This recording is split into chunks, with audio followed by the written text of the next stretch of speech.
Chanel, how are you doing? I'm good, thanks. Excellent. I've got a little card trick for you. Now, I don't know, have you seen many card tricks before? A couple. A couple of card tricks, that makes sense. Well, before people did card tricks with cards, they were actually used for sort of fortune telling before. Even before tarot cards were used for fortune telling. And this is because playing cards have a lot of similarities with the kind of, with the calendar, I guess you'd say, in that there's 4 suits and there's 4 seasons, and there's 52 cards in a deck and 52 weeks in a year. And if you add up all the numbers on the deck of cards, it adds up to 365, which is the days in a year. So it's all kind of tied together with the whole calendar and your star sign and that kind of thing.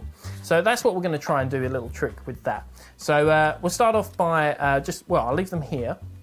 And I've also got a little handy card here with your star signs on there. So what I'd like you to do is to have a look for your star sign on the list.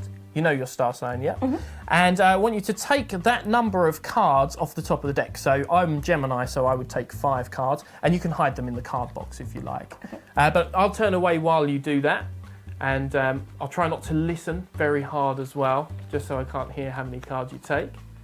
And then just tuck them into the card box or into a pocket, anything you like, and give me a shout when you're ready to rock and roll.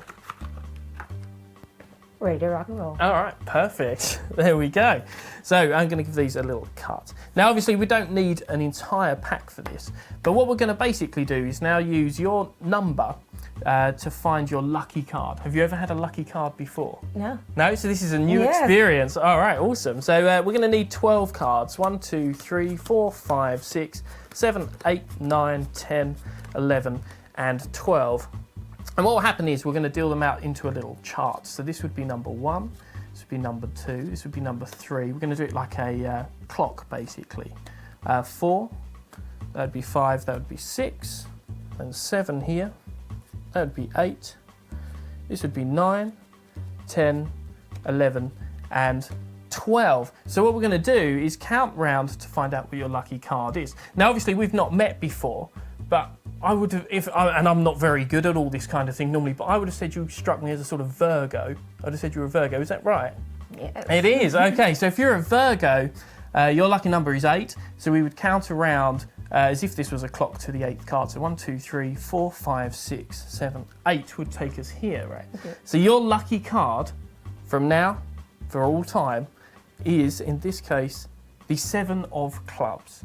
I had a feeling it would be the 7 of clubs, Chanel. I had a feeling I'd meet a Virgo today, and I had a feeling that the lucky card would be the 7 of clubs, because this isn't just a little card, it's actually an envelope.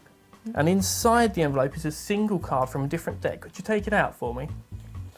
And show everybody at home. It is your lucky card, the 7 of clubs.